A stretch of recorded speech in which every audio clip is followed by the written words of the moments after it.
മുഖ്യമന്ത്രി പിണറായി വിജയൻ ഭരണഘടനാ മര്യാദകൾ ലംഘിച്ചുവെന്ന് ബി.ജെ.പി. എം.പി.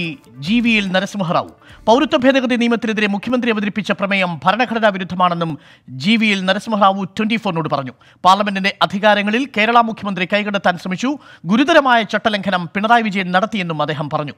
എല്ലാ അധികാരവും ഉണ്ടെന്നാണെങ്കിൽ ഏതെങ്കിലും ഒരു വിദേശിക്ക് പൗരത്വം കൊടുക്കാൻ പിണറായി വിജയനാകുമോ എന്ന് നരസിംഹറാവു ചോദിച്ചു. The Kerala government piloted, the Chief Minister, Mr. Pinarayi Vijayan, moved a resolution in Kerala State Assembly which was passed by them. This resolution actually condemned in some sense and called it unconstitutional, the CAA, Citizenship Amendment Act.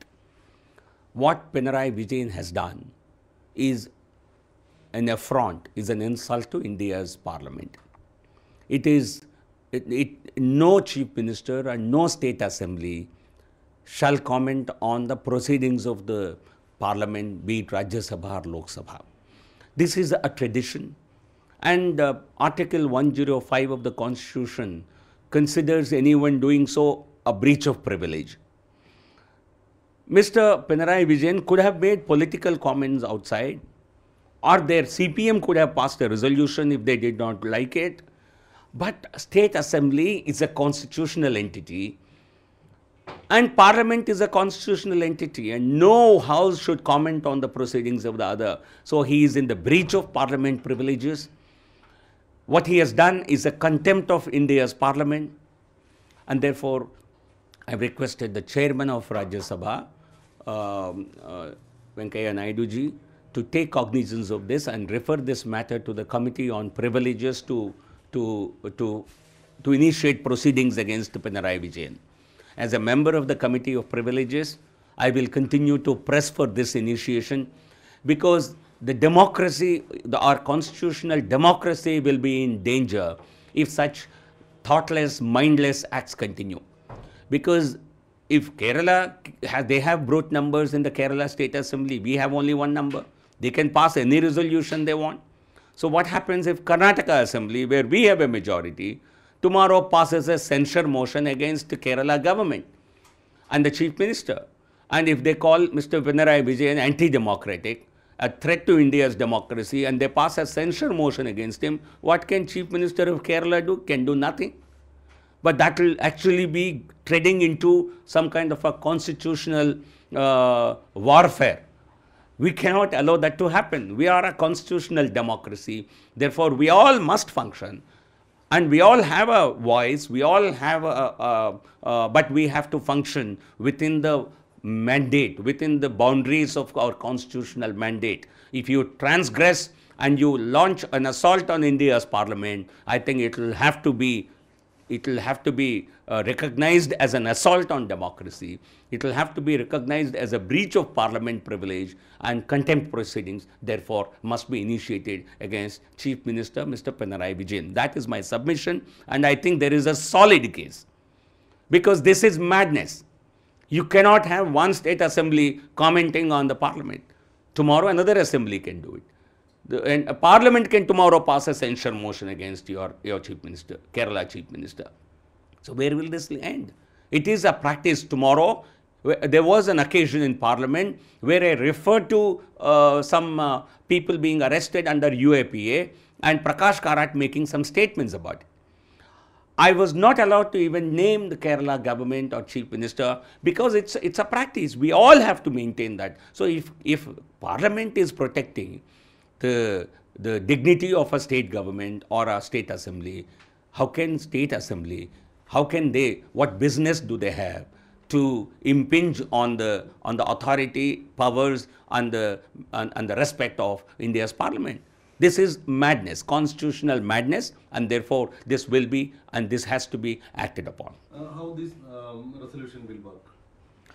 The resolution passed in Kerala Assembly is infructuous. It has no value. It is certainly, it's a political stunt. But this is certainly, it has no effect. But at the same time, there are certain constitutional provisions and constitutional probity that every authority and every institution must maintain. that probity, that constitutional propriety, not probity, propriety has not been maintained by Kerala State Assembly, and therefore it becomes a case. And this is an act, Citizenship Amendment Act is an act of India's parliament on a subject, citizenship, which is listed in the union list under Article 246 of the Constitution. This union list means only and only India's parliament can pass a law. And when India's parliament passes a law in the union list, it has to be followed by every state government in the country. It is not by their choice. It has to be followed. And if they do not follow, they are in the breach of Constitution. And under Article 256 of the Constitution, Government of India can give a directive to Kerala state government that you have to follow this legislation. It's made by India's parliament. If you do not follow, consequences can follow. I think Pinarayi Vijayan must clearly understand that this is not a political games that he is playing here. He must understand that he is a constitutional authority in his office itself as a chief minister, and if he violates his constitutional mandate, if he violates his own oath as a chief minister of Kerala, where he agreed to abide, the oath is about agreeing to abide by India's constitution. If you violate it, consequences can follow. So I think, I hope this madness will end here. Otherwise, he is asking for further inquiry, further actions. But the entire MLAs, except one man, Rajagopal, they supported this. It means nothing. If you have numbers in Kerala Assembly, all MLAs, it means nothing. There is another state where we have 2/3 MLAs. We will pass this. So this is, you have been given powers within Kerala government. You have the strength in Kerala Assembly, and use it to pass laws to work for the people of Kerala. You cannot comment on other states. Number one, you cannot comment on parliament. Second, you cannot say, I decide to implement, I decide not to implement a particular act. We are not a truly federal state. I think this must be understood. We are a union of states. We are a union of India, where there are some subjects which are totally vested in government of in parliament, and those subjects will have to be adopted by the state government. Citizenship, let Pinarayi Vijayan give citizenship to one man that he likes from outside. He is such a great man.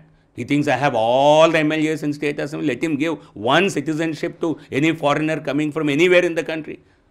Let him say I have the power. He doesn't have. He may be a chief minister of a state, but he cannot give citizenship to one man coming from anywhere. He cannot give visa to one person coming from outside India. It is not in his mandate. So we must respect what is in the domain of the state and central governments and work within our. For example, law and order is a state subject. So therefore, central government does not generally get into law and order issues. Investigations by the CBI, unless the state government asks, central government does not get into. If you want a complete free for all, then CBI will come, we will amend CBI Act, we'll go and catch anybody that we like without even informing the state government. So he must understand, he may think he is a very big man. He is a big man, but he is a big man to the extent that the constitution allows him to be. Same is the case with central government. I am not saying central government is all powerful. There are areas where central government cannot force itself. There are state subjects. So we must understand, we have to function. You cannot become urban Naxal on matters concerning this. Urban Naxals can indulge in anarchy. But a chief minister cannot turn himself into that.